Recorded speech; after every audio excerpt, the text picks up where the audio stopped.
Bayangin kamu lagi nongkrong, lagi santai, atau lagi main pedal, tiba-tiba di jam 9 malam, semua lampu jalan dipadamkan.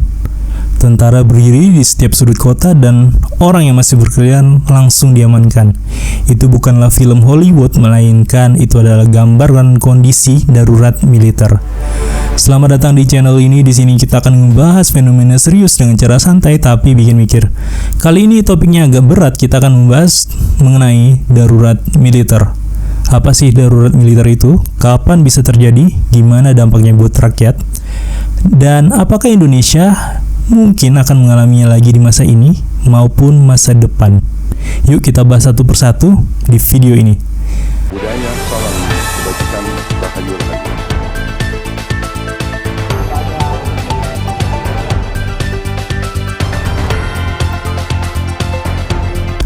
Apa sih itu darurat militer? Jadi secara hukum, darurat militer adalah kondisi ketika pemerintah sipil digantikan oleh kekuasaan militer. Polisi nggak lagi jadi yang utama, melainkan tentara yang ngatur keamanan. Undang-undang sipil bisa dibekukan loh, dan digantikan ke aturan versi militer. Singkatnya, kalau biasanya warga diatur sama pemerintah daerah, presiden, polisi, maka dalam darurat militer ini, semua keputusan ada di tangan militer. Emang sejarah Indonesia pernah mengalami darurat militer? Ya, Indonesia juga pernah mengalami darurat militer. Yang pertama pada tahun 1957 di kepemimpinan Presiden Soekarno, yaitu menetapkan darurat militer karena saat itu kondisi politik sedang kacau. Ada pemberontakan di berbagai daerah, ekonomi yang hancur. Yang kedua, pada kepemimpinan Presiden B.J. Habibie di tahun 1999 menetapkan darurat militer karena saat itu Provinsi Timur Timur ingin memisahkan diri dengan Indonesia. Di tahun 2003 di kepemimpinan Presiden Megawati Soekarno Putri, di Aceh juga berlaku status darurat militer untuk menghadapi konflik GAM. Jadi ini bukan sekedar teori, Indonesia sudah punya pengalaman nyata loh. Jadi kapan sih bisa terjadi lagi? Darurat militer nggak bisa sembarangan ditetapkan loh. Harus ada kondisi ekstrim, misalnya ancaman perang dari luar negeri, pemberontakan atau separatisme besar, atau kerusuhan yang bikin pemerintah sipil dianggap nggak mampu lagi ngendaliin keadaan. Tapi pertanyaannya, di era sekarang yang semakin maju dengan adanya medsos yang cepat banget nyebarin informasi, apakah darurat militer lebih gampang atau lebih sulit diterapkan? Ya, kita lihat di beberapa hari ini terjadi demo besar-besaran di setiap daerah ya. Tidak hanya demo besar-besaran, melainkan juga membuat ekonomi semakin kacau.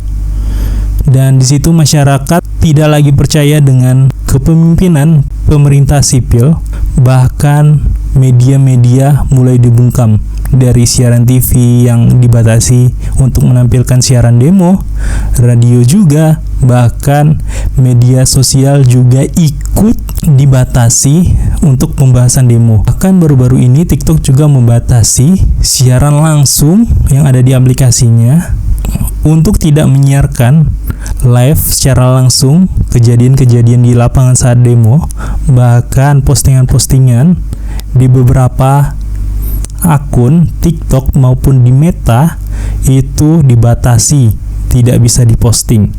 Ya, bisa dibilang keadaan ini sudah hampir terlihat akan adanya status darurat militer, karena ya dapat kita lihat tentara sudah mulai turun ke jalan, mulai sweeping lokasi, berjalan untuk mengamankan kondisi-kondisi sekitar yang mungkin akan terancam atau mungkin akan mengalami keributan seperti itu.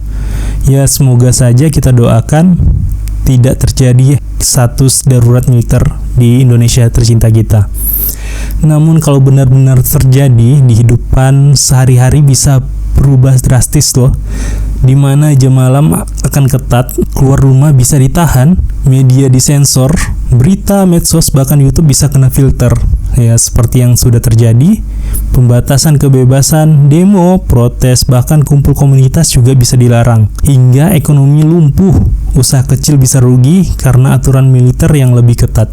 Bayangin, bahkan nongkrong di warkop jam 10 malam aja bisa jadi pelanggaran loh. Plus minusnya, kalau misalnya status militer ini terjadi, bisa dibilang sebagai obat keras ya. Positifnya bisa bikin situasi kacau lebih cepat terkendali, keamanan lebih disiplin, dan negatifnya kebebasan rakyat bisa hilang, potensi pelanggaran HAM meningkat, dan ekonomi bisa makin anjlok loh. Jadi solusinya memang ekstrim, bisa nolong kalau tepat, tapi bisa juga malah bahaya. Dan penutup, darurat militer di Indonesia ini sudah jadi bagian sejarah, tapi di masa depan, ya kita siapa yang tahu sih akan terjadi atau enggak. Semoga tidak terjadi di Indonesia ini.